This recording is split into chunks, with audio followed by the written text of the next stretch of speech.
right, guys. Well, Chris wants to document his build on this FC of his, which is fine with me. Just a little more content for the channel. It was originally an NA car. He started it a few years ago, and it's in really good shape.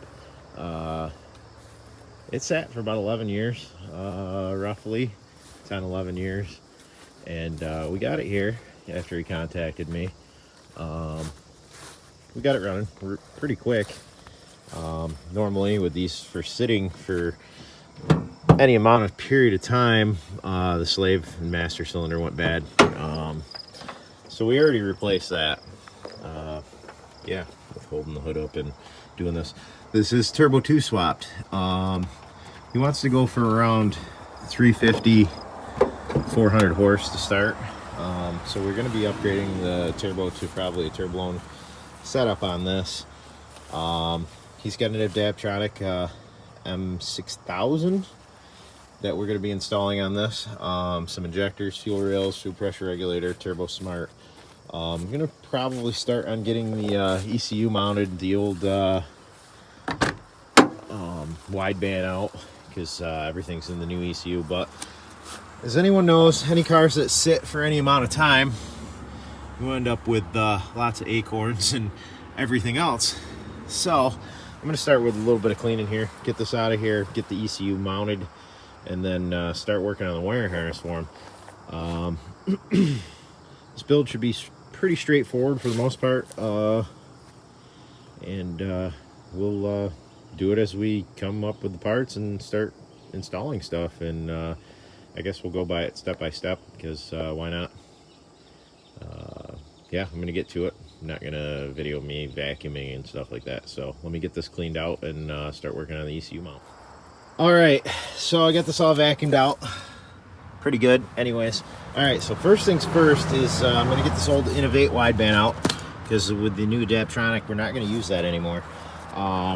We have the actual module in the ECU. We're gonna run a Bosch LSU, and he's got his TPS sensor for the stock throttle body to run with the Adaptronic. We also have this turbo smart fuel pressure regulator. That being said, Chris originally contacted me, and we were talking about he thought maybe the engine needed to be rebuilt and stuff like that. When he got here, first thing I did after it's been sitting for however many years, I hooked a compression tester up to it. Got awesome numbers out of it.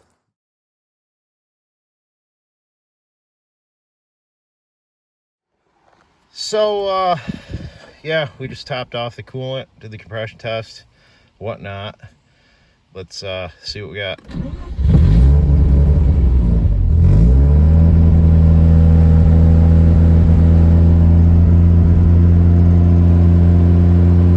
Not bad.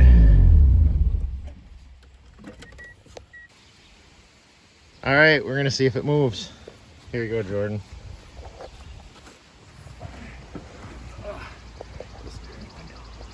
Feels like it's got brakes.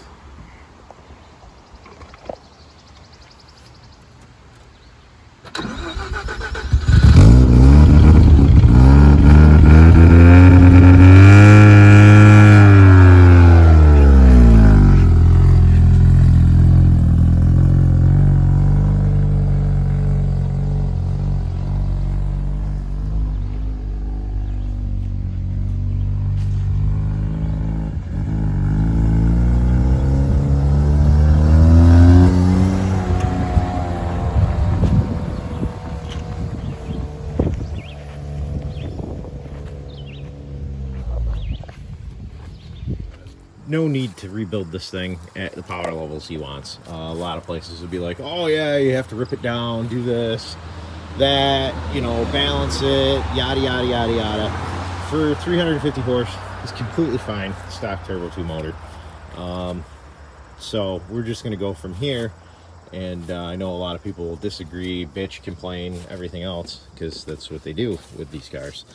But it'll be fine. No issues whatsoever with the S4. And so first things first, I will like to use stock mounting as much as possible. So we're going to see about mounting that to here and where we're going to run our wires. When I run the wires on these, I tend to not like to use the factory location, coming out of here, running across your hot exhaust and stuff like that.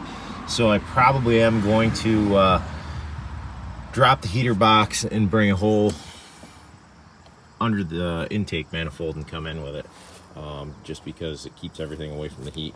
I mean, worst case, you can always come out where that top AC line comes out and you're up higher on the firewall, but just running them across the exhaust and turbo and stuff like that, I'm not a huge fan of. But first things first, get this Innovate out and start yanking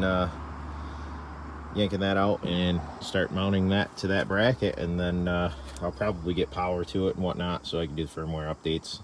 I mean, I don't really need it plugged into the car, but that, and I'll get the LSU installed and start running wiring for that. So we'll all right, just like that, we're mounted. Factory location, absolutely no issues. You can just so you know, if anybody says, "Oh, it's gonna hit," I'll fight this in while I'm on the camera, I guess. Why not? I like to do everything the hard way anyways. So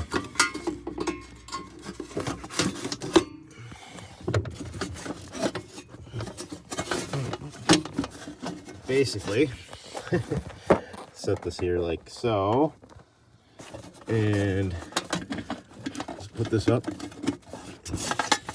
fight it up,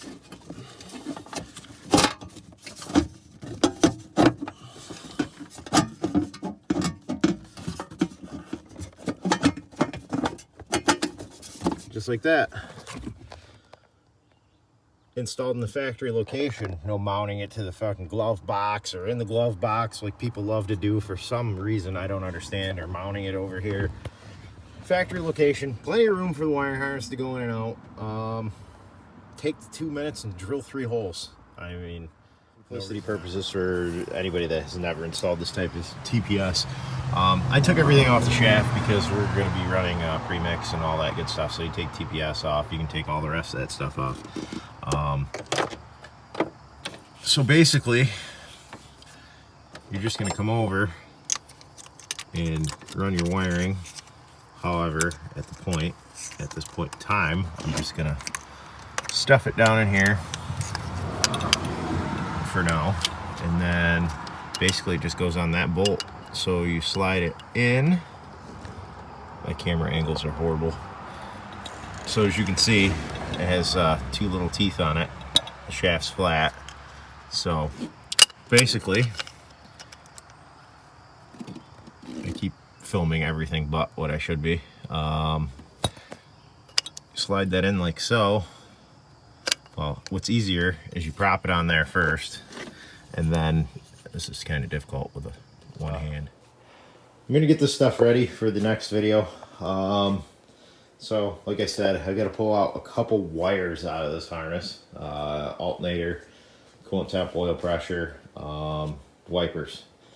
So I'll get that all hacked out of there, and then this for the Adaptronic, I've got a ton of wires that I have to de-pin because there's no need for all the injector wiring on there right now, and then I have to pin in for the wideband.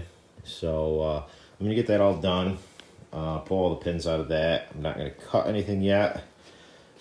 Get some sheathing for it, and see you in the next video with this stuff, guys. Thanks.